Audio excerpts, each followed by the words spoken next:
ஒரு 4 வருஷம் முன்னாடி ரெட்மி என்னை பொறுத்த வரைக்கும் அவங்களோட பெஸ்ட் வேல்யூ ஃபார் மணி ஃப்ளாக்ஷிப்பை லான்ச் பண்ணாங்க. Redmi K20 Pro. அப்போலேருந்து ஓகே டீசெண்டான ஃபோன்ஸ் லான்ச் பண்ணியிருக்காங்க. பட் எதுவும் அந்த அளவு நல்ல வேல்யூவாக அவங்க லான்ச் பண்ண மாதிரி தெரில. இது அவங்களோட லேட்டஸ்ட் ரெட்மி K70 Pro. இந்த வீடியோவில் இந்த ஃபோனை அன்பாக்ஸ் பண்ணி இப்போது K20 Pro லான்ச் ஆகி 4 வருஷத்துக்கு மேலே ஆகுது. இந்த தடவையாவது அதோட பெட்டரான வேல்யூ ஃப்ளாக்ஷிப் லான்ச் பண்ணியிருக்காங்களா அப்படின்னு பார்ப்போம். ஹே கைஸ், என் பேர் ஆஷ். நீங்கள் பார்த்துட்டு இருக்கிறது C4 Tech தமிழ். இந்த வீடியோ நல்லா இருக்குன்னு நினச்சிங்கன்னா கீழே அந்த தம்ஸ் அப் பட்டனையும் சப்ஸ்கிரைப் பட்டனையும் ப்ரெஸ் பண்ணுங்கள். இதுதான் இந்த ரெட்மி K70 Proவோட பாக்ஸ். ரேம் ஸ்டோரேஜ் டாப்பில் மென்ஷனாக இருக்குது. நான் வாங்கியிருக்கிறது 16512. ஹைப்பர் ஓஎஸ்க்கும் ஒரு ஸ்டிக்கர் ஒட்டியிருக்காங்க. மற்றபடி ரெட்மி K70 பிராண்டிங், இன்னும் ரெட்மி பிராண்டிங். சரி, அந்த பிளாஸ்டிக்கை கட் பண்ணுவோமே.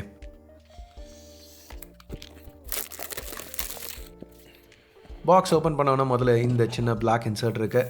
இதில் sim ejector tool, quick start guide, அப்புறம் அந்த புது பிளாக் கேஸ். இப்போ ரெட்மி அந்த ரெகுலரான ஸ்டாண்டர்ட் டிரான்ஸ்பரண்ட் கேஸை ரீப்ளேஸ் பண்ணி இதை ஆஃபர் பண்ணுறாங்க.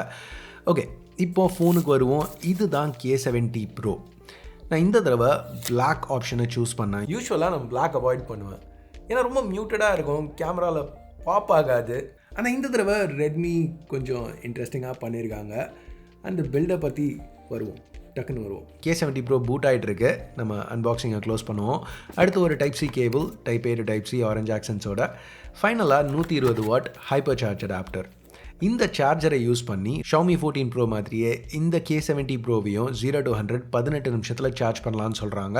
ஆனால் இங்கே பேட்டரி கெப்பாசிட்டி கொஞ்சம் அதிகம், 5000 mAh. அதெல்லாம் நல்லா தான் இருக்குது.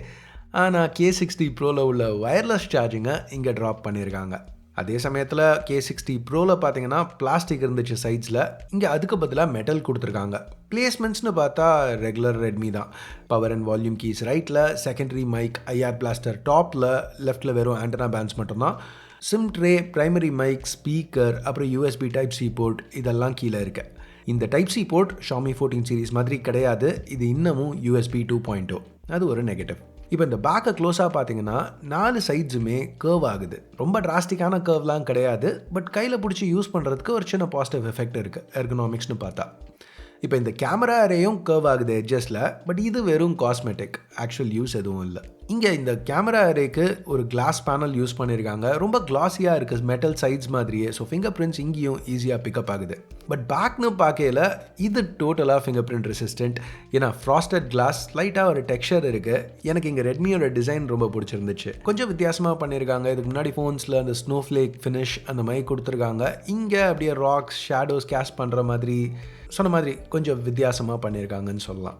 இதெல்லாம் எனக்கு வேணாம், எனக்கு வேறு லெவலில் லுக் வேணும் அப்படிங்கிறவங்களுக்கு special Lamborghini green and yellow editions offer பண்ணுறாங்க. சூப்பராக இருந்துச்சு பார்க்குறதுக்கு. பட் நான் வாங்கல, ஆன் சேல் இல்லைன்னா கண்டிப்பாக அந்த yellowவை வாங்கியிருப்பேன். எனிவேஸ், இது போக ரெகுலரான ஒயிட் அப்புறம் க்ரீன் ஆப்ஷன்ஸ் கொடுக்குறாங்க. ஸோ ஓவரால் பில்ட்னு பார்க்கையில் ஒரு நெட் பாசிட்டிவ் மாதிரி எனக்கு தெரியுது. ஏன்னா இன்ஹேண்ட் சாலிட் ஃபீல் இருக்குது. நம்பர்ஸ்னு பார்க்கையில் K60 Proவோட கொஞ்சம் நேரோவாக இருக்குது. சைட்ஸ் மெட்டல் ஆனாலும் வெயிட் பெருசாக மாறல. வெயிட்டை பற்றி பேசையில் இந்த K70 Proவோட எது வெயிட் கம்மியாக இருக்குது தெரியுமா? வீடியோ ஸ்பான்சர் Anbernicோட RG35XX Plus.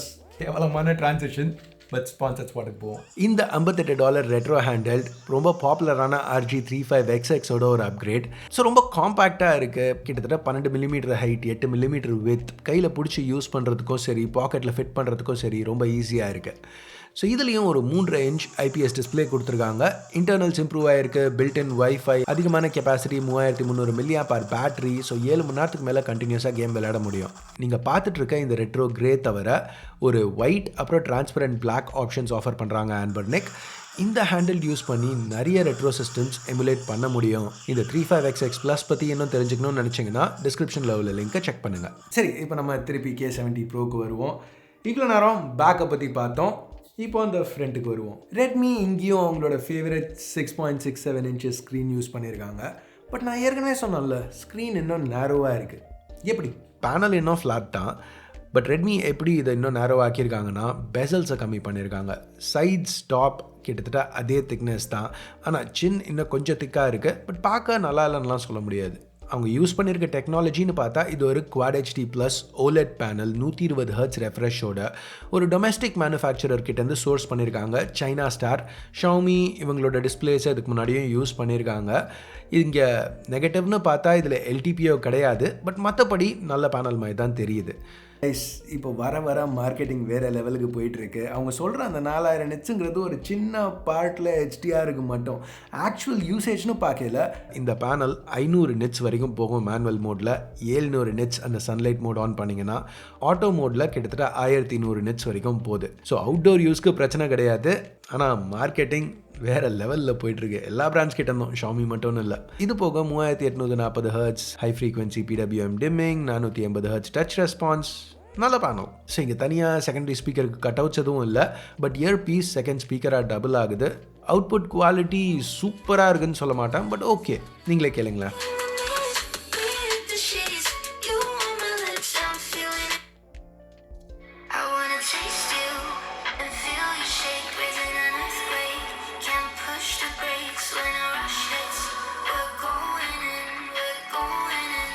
I feel it is way too low.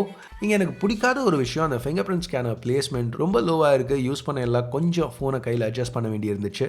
But scanner நல்லா ஃபாஸ்ட்டாக ஆக்யூரேட்டாக இருந்துச்சு. இந்த 16 mega pixel selfie camera use பண்ணி வர ஃபேஸ் அன்லாக்கும் குவிக்காக இருந்துச்சு. செல்ஃபீஸ்னு பார்த்தீங்கன்னா நல்லா தான் இருந்தது. ஸ்கின் டோன்ஸ் நேச்சுரலாக இருந்தது. ஓவர் ஷார்ப்னிங் இஷ்யூஸ் எதுவும் இல்லை. ரெட்மி நோட் சீரீஸில் நம்ம பார்த்த மாதிரி அந்த வேறு லெவல் HDR பிரச்சனைங்க எதுவும் இல்லை. போர்ட்ரேட் மோட் கூட நல்லா இம்ப்ளிமெண்ட் பண்ணியிருக்காங்க. Edge detection more or less கரெக்டாக இருந்தது. திருப்பியும் 1080/60 செல்ஃபி வீடியோ ரெஸ்ட்ரிக்ஷன். 2023 எண்டில் 8 Gen 3யோட லான்ச் ஆகிற ஃபோன். எஸ் இது ரெட்மி தான், எஸ் இது அவங்களோட டாப் ஃப்ளாக்ஷிப் கிடையாது.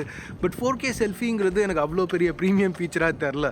இந்த பாயிண்டில் 8 Gen 3யோட வர ஒரு ஃபோனில் கட் பண்ணணுமா? எனிவேஸ் ஃபுட்டேஜ் எப்படி இருக்குன்னு நினைக்கிறீங்க? கமெண்ட்ஸில் சொல்லுங்கள். ஷிப்பை பற்றி பேசையில் எஸ் இந்த ஃபோன் லேட்டஸ்ட் Snapdragon 8 Gen 3 SoCயில் ரன் ஆகுது. இதுதான் இந்த பாயிண்டில் சீப்பஸ்ட் 8 Gen 3. குவால்காமோட ஃப்ளாக்ஷிப் சிப் கூட 24 GB வரைக்கும் LPDDR5X ரேமும் 1 TB வரைக்கும் UFS 4.0 ஸ்டோரேஜும் ஆஃபர் பண்ணுறாங்க. இப்போ என்னோட ஷாமி 14 Pro கவரேஜ் பார்த்துருந்தீங்கன்னா 2 ஃபோன்ஸாலையும் 3D Mark Wildlife Extreme stress test ஃபுல்லாக ரன் பண்ண முடியல. 16-17 நிமிஷம் கழிச்சு ஆப் கிராஷ் தான் ஆச்சு. பட் K70 Pro இந்த டெஸ்ட்டை கம்ப்ளீட் பண்ணது மட்டும் இல்லாமல் இது வரைக்கும் நான் டெஸ்ட் பண்ண 8 Gen 3 ஃபோன்ஸ்லேயே பெஸ்ட்டான ஸ்டெபிலிட்டி ஸ்கோரும் கொடுக்குது.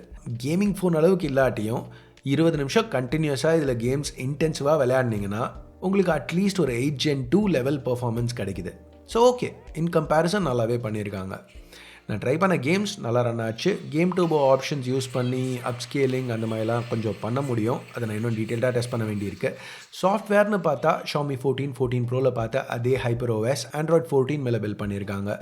எல்லாம் ஃபாஸ்ட்டாக ரெஸ்பான்சிவாக இருந்தது. ஃப்ளூயிடான ஃபீல் இருந்தது யூஸ் பண்ணையில். நிறைய பேர் HyperOS பற்றி தனியாக வீடியோ போடுங்களேன்னு கேட்டிருந்தீங்க. நான் பண்ணாததுக்கு காரணம் HyperOSல விஷுவலாக பெரிய சேஞ்ச் எதுவும் கிடையாது. மெயினாக இங்கே அவங்க மாற்றிருக்கிறது சாஃப்ட்வேர் அவங்க பேக் எண்டில் எப்படி டெவலப் பண்ணுறாங்கங்கிறது தான். ஸோ ஆக்சுவல் யூசேஜ் MIUI 14க்கு ரொம்ப சிமிலராக தான் இருக்குது. அடுத்து ஆப்டிக்ஸ்க்கு வருவோம். பின்னாடி triple camera setup. Primary light fusion 800 ஒரு 50 mega pixel 1x1.55 inch sensor f1.6 லென்ஸோட பேர் ஆயிருக்கு. ஆப்டிக்கலி ஸ்டேபிளைஸ்ட். இமேஜஸ் நல்லாவே இருந்துச்சு. இங்கே இந்த இலையை பாருங்களேன், அதில் உள்ள டீட்டெயில் நேச்சுரலான பேக்ரவுண்ட் போக்கா நல்லா இருந்துச்சு f1.6 லென்ஸுங்கிறதுனால. நெகட்டிவ்ஸ்னு பார்த்தா எந்த பாயிண்டில் இது ஒரு ஃப்ளாக்ஷிப் கேமரா இல்லை அப்படிங்கிறத நம்ம நோட் பண்ணுறோன்னா டைனாமிக் ரேஞ்ச் ரொம்ப மோசமாலாம் இல்லை, பட் ஃப்ளாக்ஷிப் லெவல் கிடையாது. Secondary 12 mega pixel ultra wide. Colours அவங்க பர்ஃபெக்டாக மேட்ச் பண்ணல, பட் ஓகே, அதிகமான விஷயங்களை ஒரு ஃப்ரேமில் ஃபிட் பண்ணுது, டீசெண்டாக இருக்குது. மூணாவது சென்சர் K60 Proவில் கொடுத்த மாதிரி ஒரு மொக்கையான மேக்ரோ கொடுக்கறதுக்கு பதிலாக இன்னொரு ஒரு 50 மெகா பிக்சல், பட் இது 2x டெலஃபோட்டோ போர்ட்ரேட் ஷாட்ஸ் எடுக்கிறதுக்கு. போர்ட்ரேட் ஷாட்ஸ் பிரைமரி யூஸ் பண்ணியும் எடுக்கலாம் தேவைன்னா. வீடியோன்னு வரையில் போன தடவை மாதிரியே 8K 24 தான் மேக்ஸ். ஃபுட்டேஜ் நல்லாவே இருந்தது, பட் 4K 60 ஷூட் பண்ணையில் EIS ஜிட்டர், ஃபோக்கஸ் ஹண்டிங் அந்த மாதிரி கொஞ்சம் ப்ராப்ளம்ஸ் நான் நோட்டீஸ் பண்ணேன். கிட்டத்தட்ட ஃபுட்டேஜ் அன்யூசபிளாக இருந்துச்சுன்னு சொல்லலாம். இதை கண்டிப்பாக ரெட்மி ஃபியூச்சர் அப்டேட்டில் அட்ரஸ் பண்ணணும். சரி, இப்போ ப்ரைஸிங்க்கு வருவோமே. K70 Pro 3300 யுவான்லேருந்து ஸ்டார்ட் ஆகுது. இங்கே எனக்கு பிடிச்ச விஷயம் K60 Proவோட அதே லான்ச் ப்ரைஸ்க்கு தான் இதையும் லான்ச் பண்ணியிருக்காங்க. ப்ரைஸ் இன்க்ரீஸ் ஆகாட்டியும் பேஸ் ரேம் ஸ்டோரேஜ் இங்கே இன்க்ரீஸ் ஆகிருக்கு. 8128க்கு பதிலாக 12256. மற்றபடி நான் சொன்ன மாதிரி சைட் ஜிப்போ மெட்டல், பிளாஸ்டிக் கிடையாது. அந்த மொக்கையான மேக்ரோ கேமராவுக்கு பதிலாக 2x போர்ட்ரேட் கொடுத்துருக்காங்க. அஃப்கோர்ஸ் வயர்லெஸ் சார்ஜிங் கட் ஆகிருக்கு, இல்லைன்னு சொல்ல. பட் இது வரைக்கும் நம்ம பார்த்த எல்லா 8 Gen 3 ஃபோன்ஸுமே இதோட அதிகமாக தான் ப்ரைஸ் ஆகிருக்கு. இப்போ லான்ச் ஆக போகிற 8 Gen 3 ஃபோன்ஸ் எடுத்துக்கிட்டிங்கன்னா கூட வதந்திங்களை வச்சு பார்க்கையில் ரேட் இதோட அதிகமாக இருக்கும் தான் எதிர்பார்க்குறேன். ஸோ இந்த ப்ரைஸ்க்கு K70 Pro ஒரு நல்ல ஆப்ஷன் மாதிரி தான் தெரியுது. இப்போ நம்ம முதல்ல கேட்ட அந்த கேள்வி, K20 Pro அளவுக்கு இது நல்ல வேல்யூவா அப்படின்னு பார்த்தா அந்த ஃபோன் வேறு லெவல் வேல்யூவில் இருந்துச்சு. இங்கே அந்தளவுக்கு ஆனால் K70 Pro தான் அந்த லெவல் வேல்யூக்கு கடைசி 4 வருஷத்தில் இருக்கிறதுலே க்ளோஸாக வந்திருக்குன்னு சொல்லலாம். கன்சியூமர்ஸாக நம்மளுக்கு இது ரொம்ப நல்ல விஷயம். வீடியோ பார்த்ததுக்கு நன்றி. Have a nice day. Bye.